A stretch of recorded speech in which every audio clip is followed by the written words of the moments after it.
Nous allons parler de la régression pénalisée et comment elle peut résoudre quelques problèmes liés à des modèles de régression linéaire.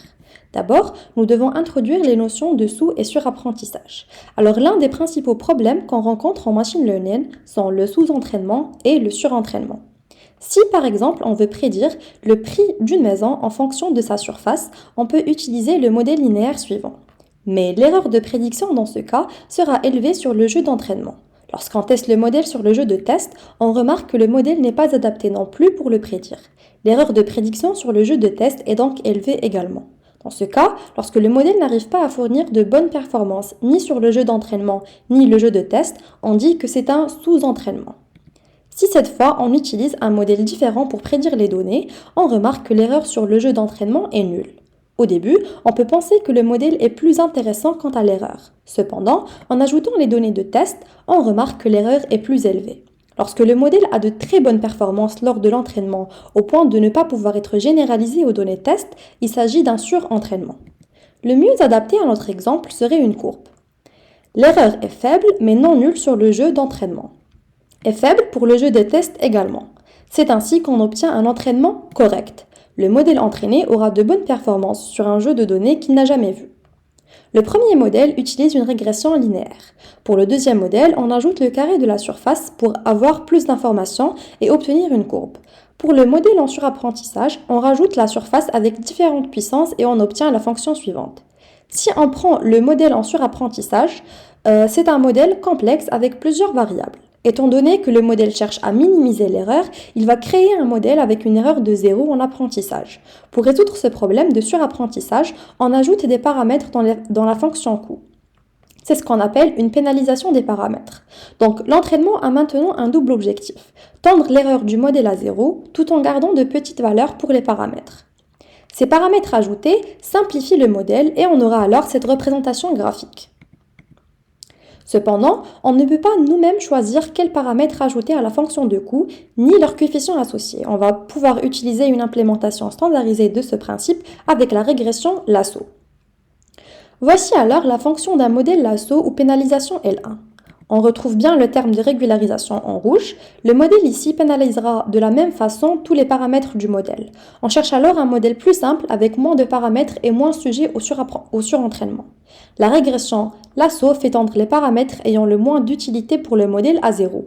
Le terme de pénalisation a un paramètre de régularisation lambda. Ce paramètre est choisi entre 0 et 1. Il permet de contrôler à quel point les paramètres du modèle seront pénalisés. On reprend notre fonction. Pour lambda trop petit, le terme de régularisation sera multiplié par un nombre plus petit que 1 et donc son impact sera minimisé. Le terme de régularisation n'apportera alors pas de grande différence. Pour un lambda trop grand, lors de l'optimisation, l'attention sera plus consacrée à la réduction des valeurs des paramètres plutôt que la réduction des erreurs de prédiction du modèle. L'ajout du terme de régularisation va faire tendre tous les paramètres à 0 et on obtiendra ce modèle. L'idée est de tester plusieurs valeurs de lambda et de garder celle qui nous donne la meilleure performance à notre jeu de test. C'est ainsi qu'on passe d'un modèle en surapprentissage à un modèle correct en ajoutant le terme de régularisation. La régression lasso n'est pas le seul modèle ajoutant un terme à la fonction de coût d'un modèle linéaire. Il existe également la régression Rich ou qu'on appelle pénalisation L2. Voici la fonction coût de la régression Rich.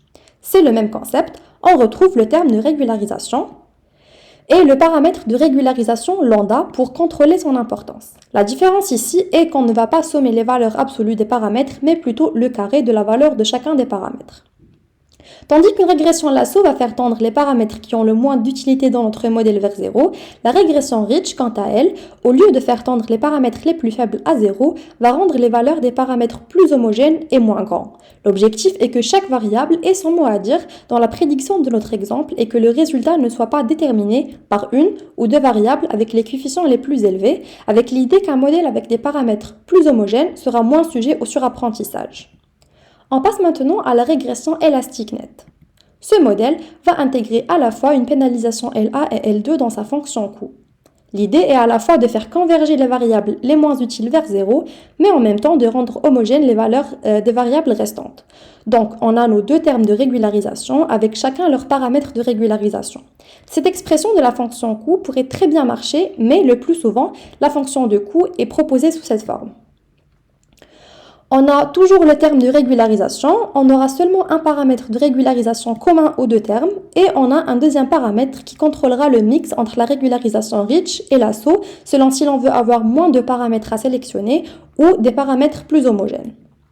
Donc pour un alpha égal à 0, cela supprime la partie lasso de notre expression et on se retrouve avec une régression rich pénalisée L2. Pour un alpha égal à 1, cela supprime la partie rich de notre régression et on se retrouve avec une régression lasso. Lorsque alpha est égal à 0,5, on donne autant de poids à une pénalisation qu'à l'autre.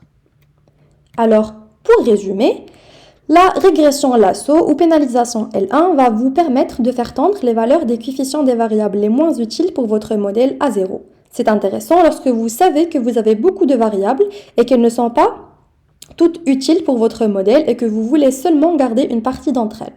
Pour la régression rich ou pénalisation L2, l'objectif sera d'homogénéiser les valeurs des paramètres. C'est intéressant lorsque vous avez des variables que vous savez qu'elles sont toutes plus ou moins intéressantes et que vous voulez qu'elles participent toutes à la prédiction de votre modèle. Et le dernier est ElasticNet qui utilise à la fois une pénalisation L1 et L2. Les variables les moins utiles auront un paramètre égal à 0 et les paramètres restants auront des valeurs homogènes. Ce modèle est utile lorsqu'on a beaucoup de variables et qu'on veut à la fois faire le tri entre variables et aussi faire en sorte que toutes les variables sélectionnées vont contribuer à la prédiction. Je vous remercie tous pour votre attention.